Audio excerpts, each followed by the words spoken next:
Good morning dear students. द्वितीय वर्ष में सी प्रोग्रामिंग भाषा का जो विषय कोड है उसमें एक बहुत महत्वपूर्ण विषय सब्जेक्ट की शुरुआत करने जा रहे हैं। बहुत इम्पॉर्टेंट टॉपिक जिसके प्रश्न हर साल परीक्षा में पूछे जाते हैं। चाहे इलेक्ट्रॉनिक्स 210 विषय कोड हो, इलेक्ट्रिकल 208 विषय कोड हो या अन्य सभी ब्रांचेस में सी भाषा का ये प्रोग्राम चलता है, सी भाषा का ये सब्जेक्ट चलता है, जिसमें आज हम जो टॉपिक लेने जा रहे हैं उसका नाम है array, basic concepts and memory representation. अर्थात एरे के जो बेसिक कॉन्सेप्ट्स हैं और साथ में उसका जो मेमोरी रिप्रेजेंटेशन है, ये आपकी यूनिट का पॉइंट 1 और पॉइंट 2 टॉपिक है।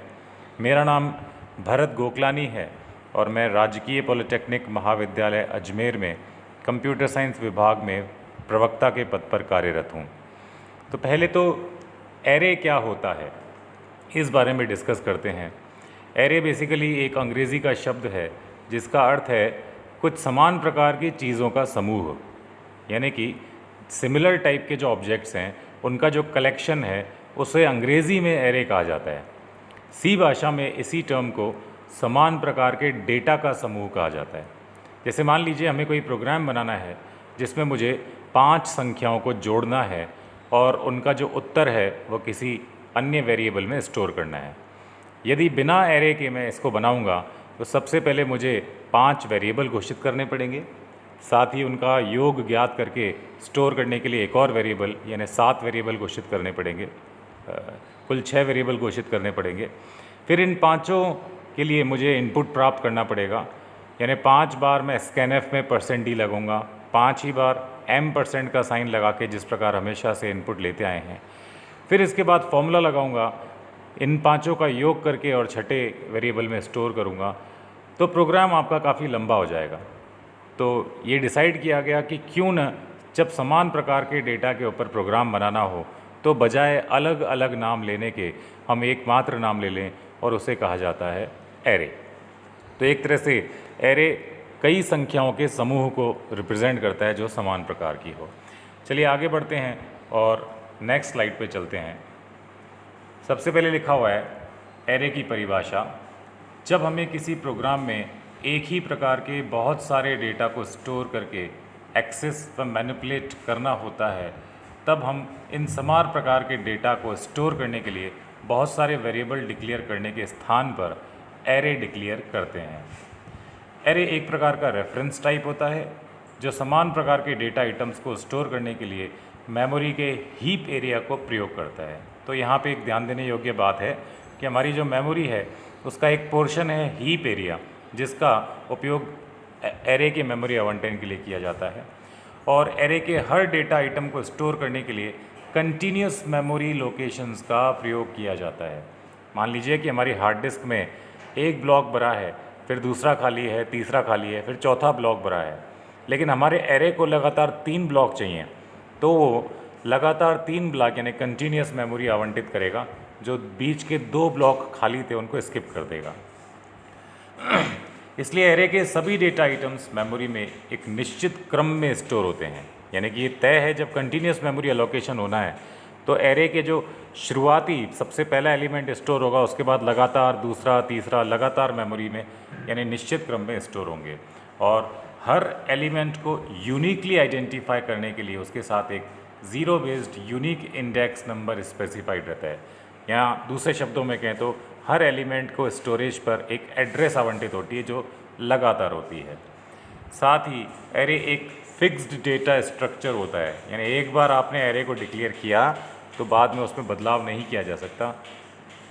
इसलिए जब एक बार एरे की साइज़ को डिफ़ाइन कर दिया जाता है तो उसके बाद एरे की साइज़ को मॉडिफाई नहीं किया जा सकता। तो सी भाषा में ये इस प्रकार है, लेकिन जब आगे आप भविष्य में C++ या जावा पढ़ेंगे वहाँ डायनेमिक एरे का कॉन्सेप्ट भी होता है, जहाँ रन टाइम पर मेमोरी का लोकेशन एरे को किया जा सकता है। परंतु सी में एरे एक फिक्स्ड डेटा स्ट्रक्चर है, यानी एक बार मेमोरी आवंटित कर दी तो बाद में उसके बदलाव नहीं किए जा सकते हैं।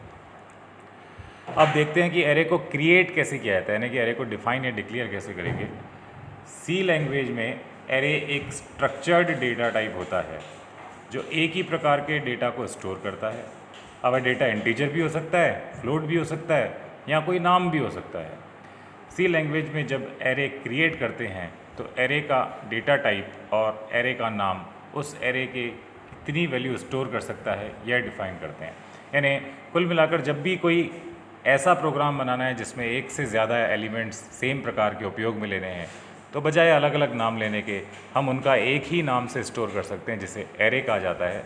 और ये नीचे प्रारूप दिया जा रहा है कि मान लीजिए आप 10 नंबर स्टोर करना चाहते हैं तो आप एरे क्रिएट कर सकते हैं। ऐसे एग्जाम्पल के रूप में लिखा हुआ है कि किस प्रकार एरे के डिक्लेरेशन के लिए हम करेंगे। तो सबसे पहले आप लिखेंगे डेटा टाइप कि उस एरे में किस प्रकार के डेटा स्टोर होंगे, चाहे इंट हो सकता है इसकी जगह, फ्लोट हो सकता है, कैरेक्टर हो सकता है, कुछ और। तो डेटा टाइप एरे का नाम लिखेंगे जो भी आप मीनिंगफुल नाम रखना चाहें, एंड साथ में ब्रैकेट्स यानी बड़े ब्रैकेट्स स्क्वायर ब्रैकेट्स के बीच में साइज़ यानी कितने एलिमेंट तक डेटा स्टोर करवाना है आपको। साइज़ में हम एरे का लेंथ डिफाइन करते हैं कि हमारा एरे कितनी वैल्यू स्टोर करेगा। एक उदाहरण दिया गया है इंट num 10। अब इसे कंपाइलर कैसे पढ़ेगा, इसे इस प्रकार से पढ़ेगा कि num नाम का एक एरे है जिसमें 10 इंटीजर वैल्यू स्टोर हो सकती हैं। तो ऊपर दिए गए उदाहरण में num एक एरे है और इस एरे में कोई भी 10 इंटीजर वैल्यू हम स्टोर कर सकते हैं। नाउ एक बार डिक्लेयर तो कर दिया, अब डिक्लेयर करने के बाद इसमें वैल्यूज़ कैसे डालें। तो इनिशियलाइजेशन मतलब इनिशियलाइजेशन ऑफ एरे यानी एरे को प्रारंभिक मान देना। अब आप सोचिए कि एरे को अगर मान देने तो उसके दो तरीके हो सकते हैं। एक तो हम सीधे ही डायरेक्ट इनिशियलाइजेशन कर सकते हैं, सीधे मान दे सकते हैं, और एक ये मान हम कीबोर्ड से यानी यूज़र से प्राप्त कर सकते हैं। तो इन दोनों के बारे में समझाया गया है। जब भी हम किसी एरे को क्रिएट करते हैं तो साथ में उस एरे का इंडेक्स भी क्रिएट होता है जैसा हमने पहले पढ़ा, और उस इंडेक्स को पॉइंट करके हम वैल्यू स्टोर कर सकते हैं।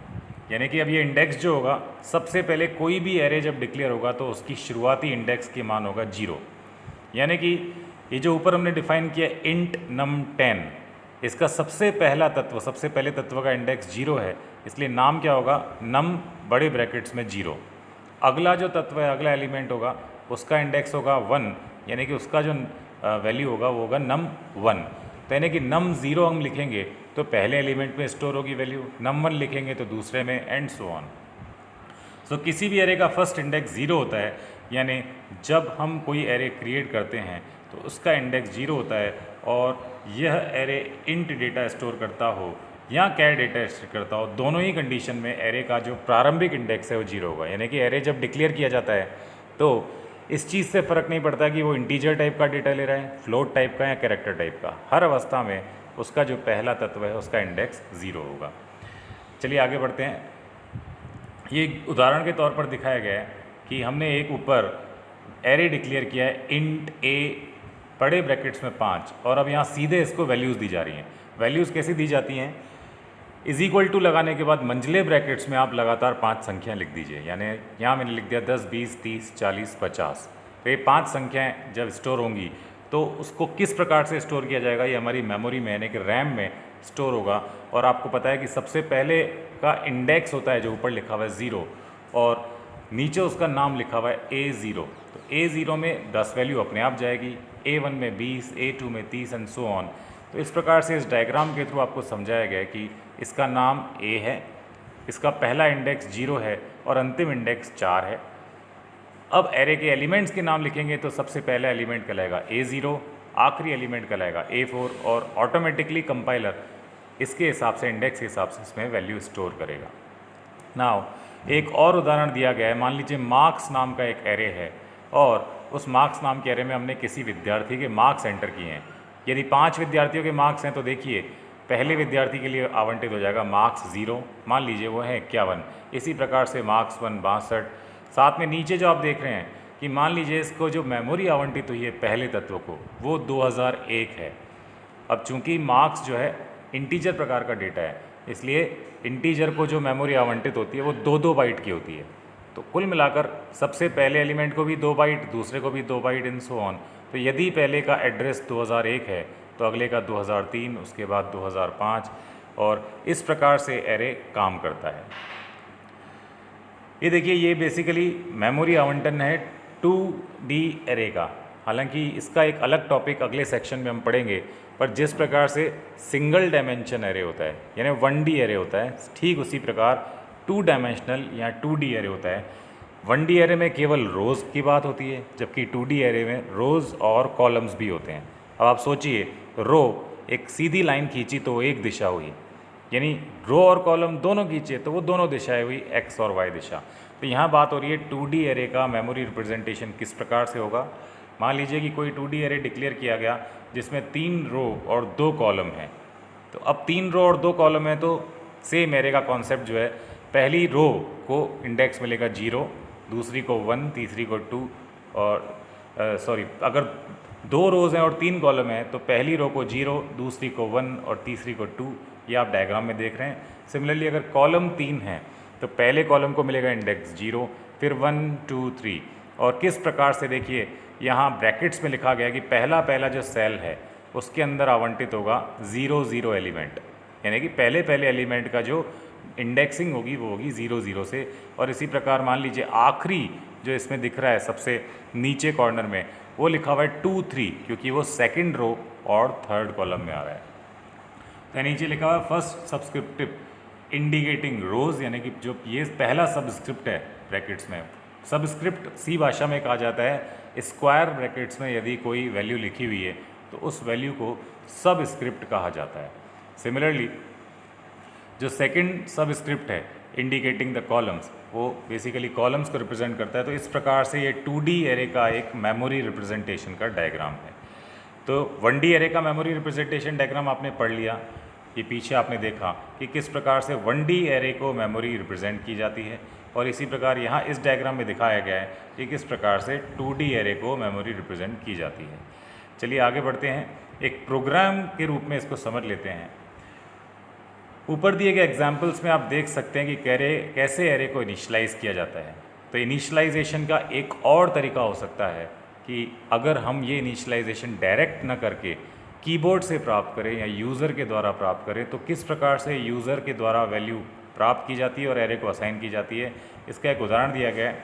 सबसे पहले हमने एक एरे डिक्लेयर किया, ऊपर आप देख ही रहे हैं इंट num 10, और यहाँ चाहे तो हम सीधे वैल्यू दे सकते हैं। तो अपने आप इसके 0 इंडेक्स में num 0 में जाएगा 100, num 1 में 200 और आखिरी num 9 में 1000 वैल्यू चली जाएगी। तो ये तो हुआ डायरेक्ट इनिशलाइजेशन।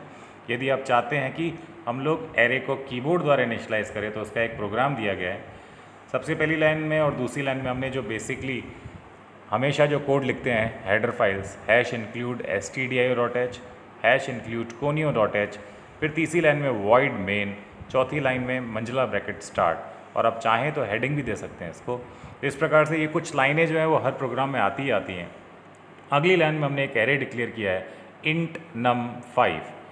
अब सोचिए कि यदि हम किसी भी एरे में वैल्यूज़ लेना चाहते हैं कीबोर्ड से, तो ये एक तरह से रिपीटेशन वाला वर्क हुआ, यानी कि सबसे पहली कीबोर्ड से वैल्यू आई वो पहले एलिमेंट में गई, दूसरी आई दूसरे में गई, तीसरी आई तीसरे में गई, और जब चीज़ें बार बार होती हैं तो उसके लिए हमें लूप यूज़ करना पड़ता है। एंड लूप के लिए हमने एक वेरिएबल लिया है इंट आई, और नीचे देखिए एक फॉर लूप चला है। क्योंकि पहली शुरुआत इंडेक्स 0 से होती है इसलिए लिखा गया है for i is equal to 0, और इसका अंत किया गया i less than equal to 4, यानी कि जो एरे है जिसमें 5 तत्व हैं, यदि पहला 0 से शुरू हो रहा है तो अंतिम तत्व हो जाएगा 4 पे। तो ये लूप भी चलेगा 0 से 4 तक i++। सबसे पहले हमने पूछा है एंटर योर नंबर, अपना नंबर एंटर कीजिए, और स्कैनएफ के द्वारा हमने इसको प्राप्त किया है। और देखिए स्कैनएफ में क्या लिखा हुआ है, scanf %d and num i, and हम हमेशा यूज़ करते ही हैं एड्रेस के लिए। num i यानी कि num 0, पहली बार जब ये लूप शुरुआत करेगा तो 0 से करेगा, तो जो भी तत्व प्राप्त होगा स्कैनएफ से वो ऑटोमेटिकली पहले एलिमेंट में यानी कि पहली इंडेक्स में स्टोर हो जाएगा एंड num 0। फिर ये लूप जब दोबारा घूमेगा तो i का मान हो जाएगा 1, और अगली बार ये वैल्यू जाएगी num 1 में। इस प्रकार से कीबोर्ड से ऑटोमेटिकली num 0 में पहली, num 1 में दूसरी, num 2 में तीसरी, इस प्रकार से एरे इनिशलाइज होता है। चाहें तो हम इसको दोबारा लूप चलाकर शो भी कर सकते हैं। फिर से लूप चलाए वही फॉर लूप 0 से 4 तक, और अब की बार हम सिर्फ स्क्रीन पर रिप्रेजेंट करना चाहते हैं तो हमने यहाँ लिखा printf %d $d\n, और यहाँ पर इन्वर्टेड कॉमा बंद होने के बाद 2 वैल्यूज़ लिखी हुई हैं i और num i। i तो छपेगा सबसे पहले %d की जगह, और num i की वैल्यू छपेगी दूसरे %d की जगह। तो बताइए इसका आउटपुट क्या होगा। यदि हम देखते हैं तो इसका आउटपुट आप खुद ही सोचिए, सबसे पहले पूछेगा एंटर योर नंबर और इसके बाद जो उसका आउटपुट आएगा अपने आप डिस्प्ले हो जाएगा। ये देखिए इसका आउटपुट लिखा हुआ है enter your number, enter your number. इस प्रकार से 5 बार पूछा जाएगा और लास्ट में डिस्प्ले हो जाएगा 0 1 1 2 एंड सो ऑन। तो यहाँ एरे के एलिमेंट को एक्सेस करने के लिए बेसिकली यहाँ पर नीचे दिया गया है, अगर अब तक हमने एरे को क्रिएट करते हैं और एरे को कैसे इनिशलाइज करते हैं इसके बारे में जाना है। अब हम जानेंगे कि एरे के एलिमेंट्स को एक्सेस कैसे करते हैं। वही सेम प्रोग्राम है, हेडर फाइल्स, मेन फंक्शन, और एक एरे डिक्लेयर किया है इंट num5 ब्रैकेट में, उसको इनिशलाइज करके 5 वैल्यूज़ दे दी गई 10 20 30 40 50। एंड यहाँ बेसिकली लिखा गया print f your num is %d। मान लीजिए हम किसी एरे का चौथा तत्व डिस्प्ले करना चाहते हैं, एक्सेस करना चाहते हैं, तो क्या लिखा जाएगा चौथे के लिए? पहले के लिए 0, दूसरे के लिए 1, तीसरे के लिए 2 और चौथे के लिए 3। तो num3 ये डिस्प्ले करेंगे। तो अपने आप यहाँ पर क्या डिस्प्ले होना चाहिए बताइए? इसका आंसर आना चाहिए 40 यानी 40। थैंक यू, धन्यवाद।